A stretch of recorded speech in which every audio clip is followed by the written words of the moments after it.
Bang, gimana kabar bang?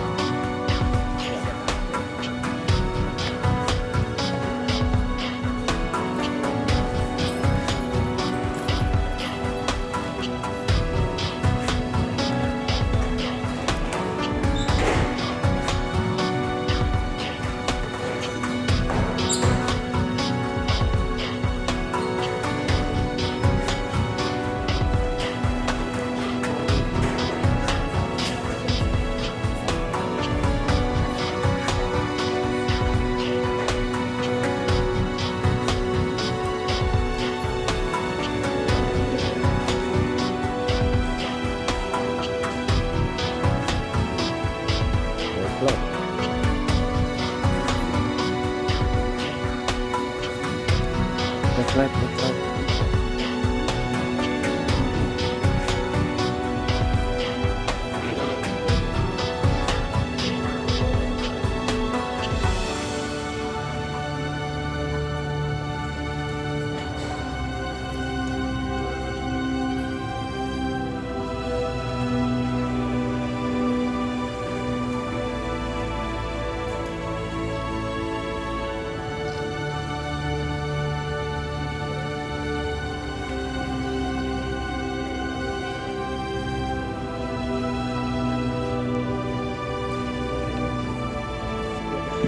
Oke.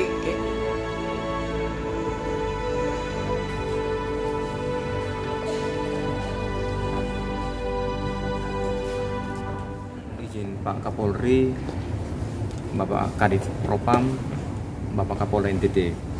Saya hanya minta begini, kalau saya salah, saya pasti mohon maaf kepada oknum-oknum termasuk Bapak Kapolda.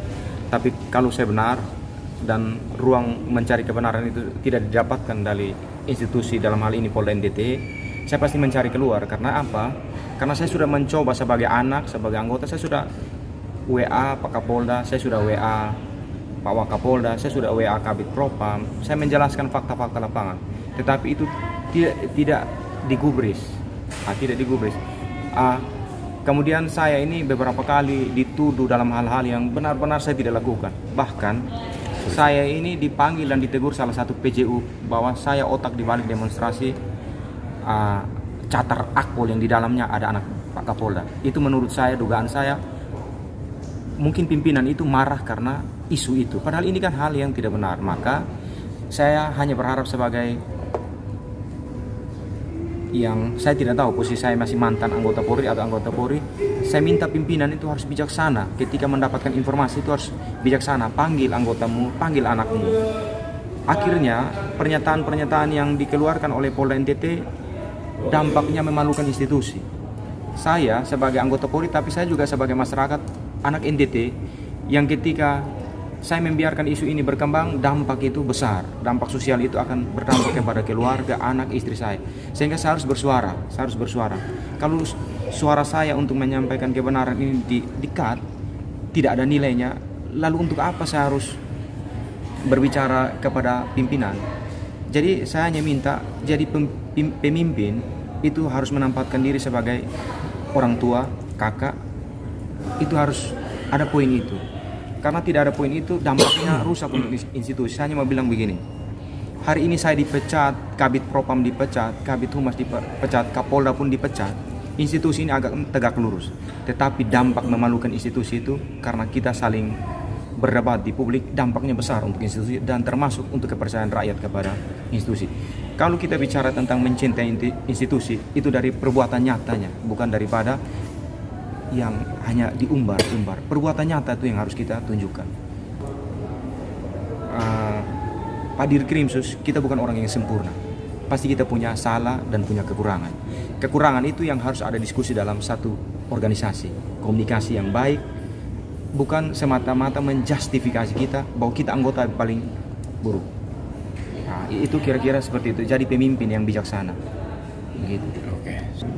Ini Bang, pendapatnya terkait dengan tuduhan kekayaan tidak wajar. Gini aja, saya makanya ini nih framing yang, saya ini selama saya hidup ya, saya baru punya satu sertifikat tanah yang keluarnya baru kemarin itu, bulan lalu.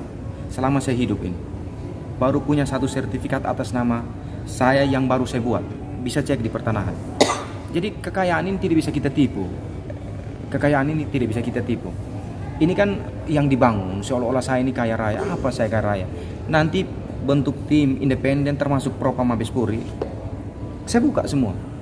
Bang, ancaman-ancaman itu udah berapa lama sih Bang terhadap Abang dan keluarga Bang? Saya mau sampaikan begini. Ya mungkin saya pernyataan ini sangat mengkritis. Bahkan sampai tadi pagi ada oknum-oknum yang mendatangi orang-orang yang harus memaksa orang itu pernah memberikan saya duit. Ada bukti-buktinya. Yeah. Jadi saya ingatkan, kalau oknum anggota yang tidak mengerti, yang tidak tahu apa yang terjadi, jangan dengan cara-cara yang tidak benar mengambil data-data yang dapat merugikan Anda sendiri. Jangan mengikuti perintah-perintah yang dapat merugikan Anda sendiri, karena saya akan menyampaikan fakta. Gitu. Oke, ini lagi cukup. Oke. Kenapa sampai kami membuatkan pengaduan ke LPSK itu karena Kakak Rudi dan keluarga sebenarnya sudah merasa terancam dengan segala tindakan ataupun tindakan baik dalam bentuk ancaman, intimidasi, dan juga ada drone yang beredar di sekitaran rumah gitu. Terus habis itu ada ambil foto secara sembunyi-sembunyi. Terus habis itu ada pencegatan terhadap mobil dari istrinya Kakak Rudi juga gitu. Terus habis itu ada anak-anak juga yang merasakan ketakutan karena mereka datang ke rumah gitu kan, di rumah terus ada anak-anak, dan kami sangat membutuhkan namanya perlindungan dari lembaga perlindungan saksi dan korban dalam hal ini gitu. Bagaimana